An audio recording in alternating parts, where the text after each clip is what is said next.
Assalamualaikum warahmatullahi wabarakatuh ya.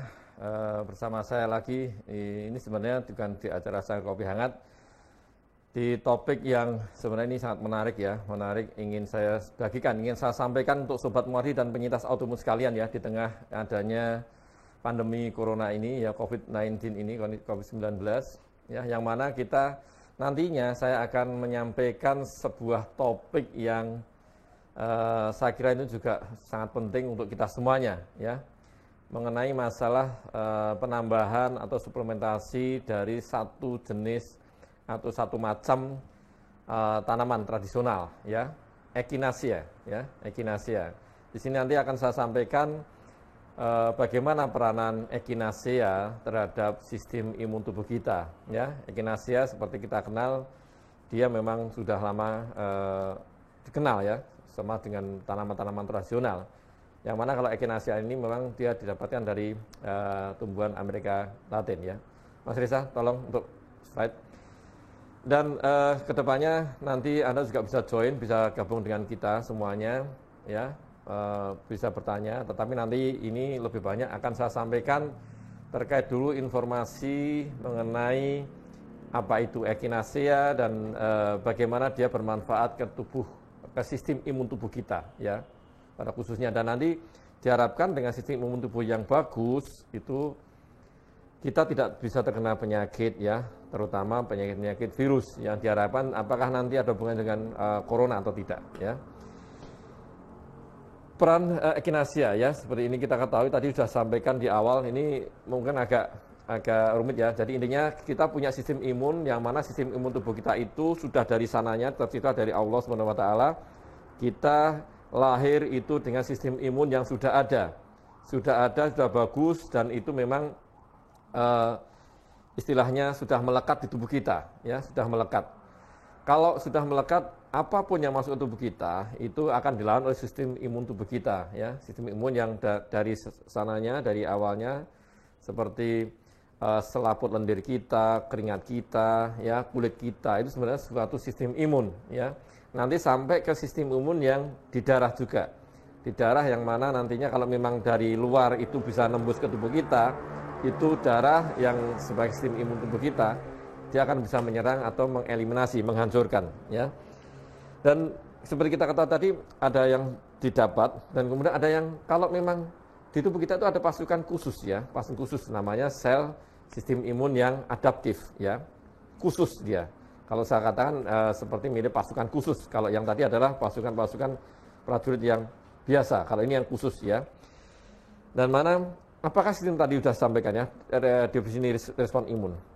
Jadi imunitas yang ada di tubuh kita ini sebenarnya ini berbagai macam keuntungan ya yang didapatkan kalau kita memiliki sistem respon imun yang baik ya, sistem imun yang baik. Karena dia bisa menetralisasi ya, menetralisasi apapun masuk tubuh kita ya, zat-zat yang masuk tubuh kita itu bisa dinetralisasi. Kemudian dia bisa mengeliminasi ya, jaringan-jaringan yang rusak ini bisa dieliminasi, dihancurkan, dan kemudian dihilangkan dari tubuh kita. Dan tadi juga di awal ada sangkir kopi hangat yang tadi itu masalah kanker juga. Ini sistem imun tubuh kita itu sebenarnya juga bisa menghambat proliferasi ataupun pertumbuhan jaringan yang berlebihan. Tadi seperti tadi disampaikan di awal adalah masalah kanker. Kanker juga bisa dihubungkan, dihambat oleh sistem atau respon imun tubuh kita, sehingga kanker diharapkan nanti itu bisa dihambat. Begitu juga dengan yang lain ya, infeksi atau bakteri yang masuk ke tubuh kita, kita bisa eliminasi, dihancurkan, dan kemudian dinetralisasi ya. Nah, sistem imun ya, sistem imun kalau kita kenal di sini ada namanya imunomodulator ya. Imunomodulator itu kalau kita kenal, tubuh kita memiliki sistem imun yang sangat-sangat kompleks ya. Satu dengan satunya itu saling berikatan, satu dengan saling mendukung, dan saling menyeimbangkan ya. Dia akan menyeimbangkan ya. Kalau ada yang berlebihan, tubuh kita akan mengurangi ya, namanya disupresi atau ditekan, imunosupresor. Kemudian kalau kita kurang sistem imun kita akan distimulasi, dinaikkan sistem imun tubuh kita, namanya imunostimulator. Kemudian bisa juga dia merehabilitasi ya sistem imun tubuh yang rusak. Kalau memang ada yang rusak, kita bisa ada sistem imun kita tuh yang istilahnya merepair ya, atau meregulasi. Jadi membuat jadi lebih normal lagi. Itu kerjanya dia akan seimbang ya, seimbang, menyeimbangkan. Satu sisi dia kurang, dia akan naikkan. Kalau berlebihan dia akan ditekan ya, kalau yang rusak dia direhabilitasi, diubah lagi jadi yang baik.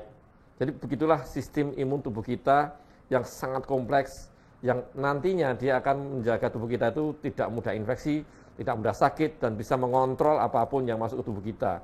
Ada pertumbuhan tadi yang berlebihan, dia bisa ditekan ya. Dan penyakit infeksi ya, kalau kita sampaikan di sini ada penyakit infeksi. Penyakit infeksi kan memang masalah sudah zaman dulu ya, zaman dulu memang sudah ada masalah infeksi, terutama kalau untuk sekarang ini ada pandemi ya, corona ya, virus. Sebenarnya infeksi juga bisa, mau infeksi bakteri, mau virus maupun parasit ya, mikroba semuanya bisa masuk. Jamur juga bisa semuanya ya. Jadi terlepas dari itu, apapun yang masuk tubuh kita yang sebagai infeksi, dia akan dieliminasi atau dihancurkan oleh sistem imun tubuh kita tadi yang nomor satu, tadi misalnya kulit. Ini bisa, ada bakteri masuk kulit kita masih intak, masih bagus, tidak bisa masuk. Kita punya selaput lendir, dia akan melindungi kita dari infeksi. Sampai air mata itu juga sebagai suatu sistem imun tubuh kita yang kelihatan dari luar. Air susu ibu juga termasuk sistem imun ya. Jadi kalau misalnya disebutkan dia bisa termasuk antibodi ya. Dia antibodi sebenarnya bukan sistem imun yang didapatkan dari ibu ya. Dan apa itu echinacea ya? Echinacea kalau di tempat kita ini mungkin mirip seperti bunga apa ini, bunga aster apa ya, bunga ya, ini memang didapatkan atau dikenal sebagai suatu tumbuhan dari asli Amerika. Kalau di tempat kita mungkin seperti bunga aster ya, mirip dengan bunga aster. Saya mikir kalau itu seperti bunga kertas itu ya kayaknya. Pikir saya, tapi echinacea ya. Jadi memang ini sudah lama dipakai ya, dipakai di sana dan sudah dikenal sudah ratusan tahun ya, berabad-abad, sehingga dia ada kemanfaatannya, terus kemudian juga dipakai sebagai obat. Mungkin kalau di tempat kita ada jamu tradisional ya. Seperti di sini kalau kita kenal adalah daun kelor ya. Daun kelor, ataupun sekarang ada daun apa lagi itu yang daun ya, bisa macam-macam yang tradisional ada ya. Ini juga dikenal sudah lama, dan ini jenis-jenis echinacea ini ada beberapa macam, tapi yang jelas adalah echinacea yang purpurea ya, purpurea yang kita kenal dan bisa banyak. Dan terkait masalah penelitian-penelitian yang terkait untuk masalah echinacea ini terhadap kemanfaatan tubuh kita ya, bisa ada beberapa ini saya tampilkan di sini, adanya data-data yang menunjukkan bahwasanya ternyata pada penelitian terkait masalah ini common cold ya, common cold di sini kita dapatkan adanya peran dari echinacea, ternyata itu membawa dampak atau membawa manfaat yang besar dibandingkan dengan yang tanpa echinacea. Di sini dilakukan penelitian yang terbukti didapatkan hasilnya echinacea ini sebagai pencegahan common cold ya. Salah satunya itu dibandingkan dengan yang tidak dikasih, dan juga ini meningkat ya. Resiko kalau tidak diberikan echinacea, dia ternyata bisa ada peningkatan risiko terkena common cold sebanyak hampir separuh ya, 2 kali lipat ya dari dibanding yang dengan dia mengkonsumsi echinacea. Kemudian di sini ada rekurensi untuk yang ISPA pada anak. Ternyata kita dapatkan juga di sini peranan echinacea di sini ternyata dia bisa pada anak bisa mengurangi angka kekambuhan dari infeksi saluran nafas pada anak. Dan kita lihat di sini, ini ada terapi untuk yang masalah common cold juga ya. Ternyata di sini memang tadi masalah ada isinya echinacea, salah satu ada 3 tadi macam, dan didapatkan terbaik adalah echinacea purpurea. Ini sumber utamanya adalah di akar ya, di akar bisa daun, tapi memang terbanyak adalah di akar dari pohon echinacea.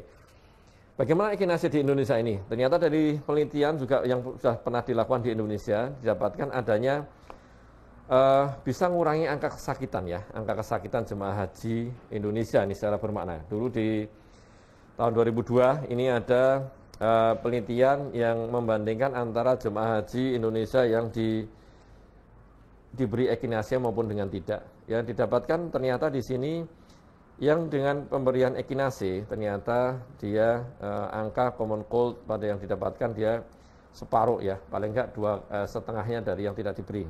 Dan yang tidak diberi memang kemungkinan timbulnya common cold 2-3 kali lipat ya. Ini juga angka kesakitan nih dari Prof. Kabat tahun 2001 ini dapatkan ternyata yang mendapatkan tambahan Ekinase ya, itu dia angka kesakitannya sepertiga dari yang orang yang tidak diberi ya. Dan terkait juga untuk masalah tata laksana ya, seperti kita lihat ini untuk kita sampaikan ya, mungkin untuk yang Sobat Martin maupun masyarakat penyintas autisme sekalian. Sampai sekarang memang obat untuk coronavirus memang belum ada ya, obatnya memang seperti kita akui memang belum ada. Seperti ini ya, ada beberapa trial atau uji coba dan ada penelitian dan ternyata didapatkan salah satunya obat kloroquine, salah satunya yang dimasukkan ya. Kemudian ada Tamiflu di sini dan paling tidak adalah terapi sebagai terapi suportif aja ya, untuk mengurangi gejala maupun mengatasi keluhan-keluhan yang ada. Dan sampai sekarang yang diharapkan, karena ini virus ya, diharapkan memang adanya vaksin ya. Vaksin ini sampai sekarang untuk coronavirus memang belum ada ya. Vaksin-vaksin yang ada yang memang bisa direkomendasikan untuk saat sekarang adalah vaksin, contohnya vaksin influenza. Influenza setidaknya kita bisa mengurangi keluhan atau gejala influenza yang ada ya. Tetapi vaksin influenza itu tidak bisa untuk virus corona. Jadi memang berbeda. Tapi setidaknya dengan kita memberikan vaksin influenza itu diharapkan kalau misalnya dia ada virus corona, dia tidak atau mengurangi kejadian influenza yang akan bisa memperberat kondisi pasien yang terkena corona tadi ya. Pneumokokus juga ya, tapi ini yang disarankan untuk usia-usia di atas 50 tahun ya. Yang mana nanti bisa salah satu komplikasinya bisa timbul pneumonia. Ya, jadi salah satu pengobatan yang mana kita harapkan bersama ke depannya ini untuk yang dalam waktu dekat untuk mengatasi virus corona adalah dengan adanya vaksin tadi ya, vaksin. Dan pencegahannya ini juga untuk masalah corona ya, ini saya sampaikan ya, mesti kita ulang. Kalau kita kepingin secepatnya pandemi corona ini bisa hilang dari muka bumi Indonesia tercinta dan seluruh dunia ya, sebaiknya apapun ya, social distancing atau berjauhan lah, jangan berdesak-desaan ya. Kita jaga jarak dengan orang sekitar kita ya. Terus kalau keluar rumah harus pakai masker ya, masker apapun boleh. Ya, setidaknya kalau dipakai masker kain ya. Kalau masker bedah itu sebaiknya untuk yang medis dan paramedis dipakai. Dan juga cuci tangan harus ya. Cuci tangan harus Anda lakukan, kita semua harus cuci tangan ya. Baik mau apapun, apalagi kalau mau menyentuh daerah wajah. Itu sebaiknya cuci tangan dengan sabun, dengan air mengalir dan itu lebih baik. Ya. Dan kalau bisa sebisa mungkin kalau tidak ada kegawatan, tidak ada emergensi, tidak usah datang ke rumah sakit ya, tidak usah datang ke rumah sakit. Cukup Anda stay di rumah ya, stay di rumah aja, tinggal di rumah bareng-bareng semua kerjaan di rumah ya. Kalau tidak ada perlu jangan sekali-kali ke rumah sakit ya. Dan ini juga ya, pencegahan yang selanjutnya bagaimana? Jangan lupa ya, sistem imun kita ini sebenarnya tadi sudah saya sampaikan di depan, itu sudah dari sana ya, secara alamiah itu kita dapatkan sejak kita lahir ya.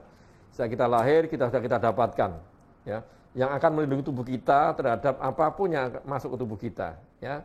Tetapi sistem imun itu kan juga ada masanya, kadang dia itu lemah, kadang dia itu normal ya, kadang itu pas posisi sistem imun yang optimal. Tetapi namanya manusia, namanya kita sendiri kan kadang ada kalanya sistem imun kita itu turun ya, turun drastis ya, dengan berbagai macam sebab hal ya. Makanya salah satunya adalah kita mencukupi kebutuhan nutrisi kita, kebutuhan air kita, istirahat kita, yang diharapkan sistem imun kita itu akan jadi lebih naik, lebih baik ya, lebih baik lagi dengan asupan-asupan yang baik, makan yang bergizi ya, dengan nutrisi yang baik, cukup minum, cukup istirahat, olahraga teratur ya. Setiap pagi paling nggak sehari 2 hari berjemur sinar matahari. Sekalian olahraga 10 menit 15 menit saja, ya. Kita dapatkan vitamin D, yang mana vitamin D itu juga bisa menstimulasi, ya, meningkatkan sistem imun tubuh kita. Jadi apapun itu kita lakukan untuk sistem imun tubuh kita bagus, diharapkan virus, bakteri dan sebagainya tidak mudah menginfeksi tubuh kita, ya. Dan sampai sekarang ini kan berbagai macam obat-obat virus ini memang sudah dikembangkan, ya. Tapi memang sampai sekarang untuk yang obat virusnya ini, yang untuk yang jenis corona ini memang sampai sekarang memang belum ada, belum ditemukan, ya. Masih melewati riset kajian-kajian yang mana nantinya diharapkan secepatnya, sesegera mungkin obat antivirus corona ini ada, ya. Semoga secepatnya segera mungkin, ya, lewat ada riset. Nah, salah satu itu tadi, selain untuk menyikapi itu, ya tadi mulai dari social distancing kita, kemudian ada cuci tangan rutin, pakai masker, ya, stay di rumah terus. Jangan lupa kita juga bisa meningkatkan sistem imun tubuh kita sendiri.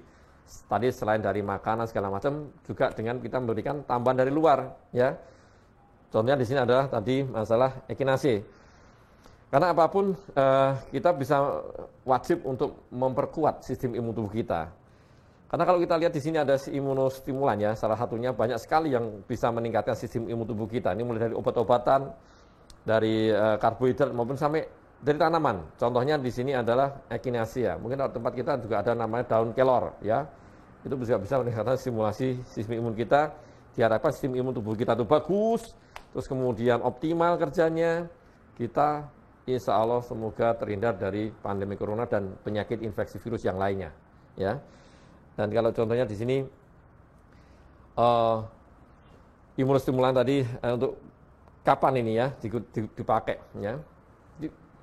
Kalau ditanya, dok, ini saya perlu dengan imunostimulan enggak, ya, sebenarnya, ya. Kalau ditanya adalah ini bisa saya sampaikan, bisa kita pakai saat kita mengalami kelelahan yang sangat, ya. Misalnya kelelahan yang sangat, kemudian kurang istirahat, ya. Kemudian ada istilahnya perjalanan, ya, traveling. Atau memang di nomor 2 ini, ada sedang berjangkit wabah nih, wabah seperti sekarang ini, ada pandemi ini. Ini juga kita memang salah satunya memang membutuhkan imunostimulan, ya, imunostimulan. Tetapi harus hati-hati penggunaan imunostimulan ini. Sebenarnya imunostimulan tidak dengan serta-merta kita harus memakai setiap hari, ya.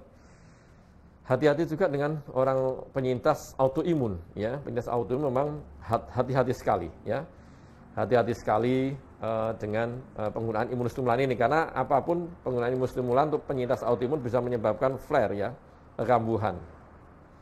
Jadi makanya penggunaan harus hati-hati, sebaiknya istirahat tetap di rumah aja, ya, makan minum asupan yang rutin yang bagus saja. Kemudian ini risiko tinggi terkena infeksi ini untuk bagi petugas kesehatan ini, ya, seperti kita, ya, sebagai dokter, para medis juga, perawat dan lain-lain. Kemudian ada petugas bandara pelabuhan, ini juga risiko untuk terkena infeksi sangat tinggi, ya. Ini membutuhkan tambahan atau memang kalau kecukupan asupan nutrisi gizinya dari makan minumnya memang kurang, tadi memang mengalami kelelahan, kurang istirahat, perlu ada tambahan atau suplementasi dari luar yang wujudnya dari boleh apapun, ya, itu untuk bisa memicu atau menstimulasi, ya, meningkatkan sistem imun tubuh kita. Ini ada juga yang risiko tinggi, salah satunya ada berkunjung ke area-area yang terkena, ya, terdampak. Ini kontak dengan penderita infeksi, ya. Ini juga kapan tambahan stimulasi sistem imun itu dipakai, ya, atau diminum. Ini berbagai macam hal, ya, yang sudah saya sebutkan tadi. Jadi hati-hati, ya. Tapi tidak semuanya. Hati-hati untuk yang penyintas autoimun, ya. Penyintas autoimun hati-hati dengan penggunaan imunostimulan karena dikhawatirkan memang bisa timbul flare atau kekambuhan di kemudian hari, ya. Dan ini wabah COVID ini memang isyarat bagi kita tidak boleh makan yang aneh-aneh tadi seperti tadi, ya. Pada orang sehat ini, bagaimana peran Echinacea, ya, pada orang sehat ini? Echinacea, ya, pada orang sehat ini sebenarnya sama, dia bisa meningkatkan sistem imun. Tetapi terus orang gini, loh, tadi sudah disampaikan di depan, ada imunostimulator tubuh kita tambahkan lagi, tidak seperti itu, ya. Nanti ditakutkan adanya imunostimulator ya. Tubuh kita punya keseimbangan tadi ya, yang saya sampaikan tadi di depan ada keseimbangan antara imunostimulator dan supresor dan rehabilitator ya, rehabilitasi tadi atau regulatornya. Dia akan yang tiga-tiganya ini secara kompleks ya, secara mekanisme dia akan menyeimbangkan ya, membuat homeostasis, keseimbangan di sistem imun tubuh kita. Tidak serta-merta nanti kalau ada yang naik pasti ada yang menurunkan ya.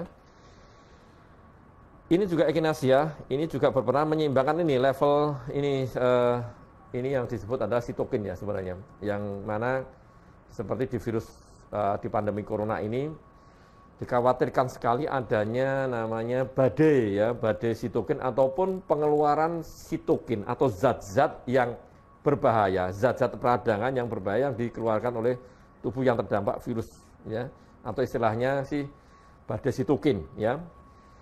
Yang mana ini nanti dia yang dikeluarkan oleh tubuh tadi, yang sitokin tadi itu bisa merusak ya, menimbulkan kemana-mana terus memicu sistem imun kita jadi amburadul dan menyebabkan kerusakan atau damage di mana-mana ya, organ-organ, kerusakan organ ya, organ damage di mana-mana. Dan nantinya itu akan memperparah kondisi pasien, kondisi penderita dengan COVID ya. Dan pada orang infeksi, ya, ini orang infeksi tadi sudah saya sampaikan di awal, memang salah satunya ini yang dihambat ini adanya sistem imunitas kita yang IL namanya, interleukin ya, sitokin yang interleukin 6 ini yang dihambat ternyata. Yang mana sampai sekarang ditengarai interleukin 6 ini atau sitokin yang dikeluarkan yang namanya IL6 ini, dia yang menyebabkan sebagai istilahnya itu pokoknya dari badai sitokin ini ya. Karena dengan adanya IL6 yang banyak dihasilkan, dia akan memicu sitokin-sitokin yang lain, dan sitokin yang lain itu akan mempengaruhi organ-organ jadi rusak semuanya. Sehingga di echinacea ini dia fungsinya adalah untuk menghambat daripada interleukin 6 ya. Diharapkan dengan interleukin 6 dihambat, otomatis badai sitokin yang ditimbulkan tadi itu akan mereda, dan diharapkan juga kerusakan yang diakibatkan dari virus tadi, contohnya antitoksin ada virus, itu bisa berkurang ya. Jadi untuk sampai sekarang walaupun memang ada evidence base ya. Ini ada dari review artikel nih dari Rondahley ya, tahun 2018 ini dijelaskan ini salah satu mekanisme ini ya, kerja tadi echinacea purpurea ya. Jadi memang dia bisa menghambat yang sitokin inflamasi ya, sehingga kerusakan yang diakibatkan oleh virus tadi itu juga bisa berkurang ataupun tidak berdampak yang sangat besar ya. Jadi apapun dari terakhir ini yang akan saya sampaikan terkait masalah echinacea dan terkait masalah sistem imun tubuh kita adalah, kalau ditanya bagaimana cara meningkatkan sistem imun tubuh kita adalah, yang nomor satu, kita tetap apapun cukupi asupan ya, cukupi asupan makan kita, cukupi kebutuhan nutrisi tubuh kita, cukup minum, istirahat yang teratur, istirahat yang cukup, kemudian olahraga juga harus dijalankan ya. Gaya hidup yang kurang baik, contohnya merokok ya, terus kemudian minum minuman alkohol ya, narkoba, semua dihindari. Dan hidup rileks ya, berbahagia. Itu salah satu untuk meningkatkan sistem imun tubuh kita.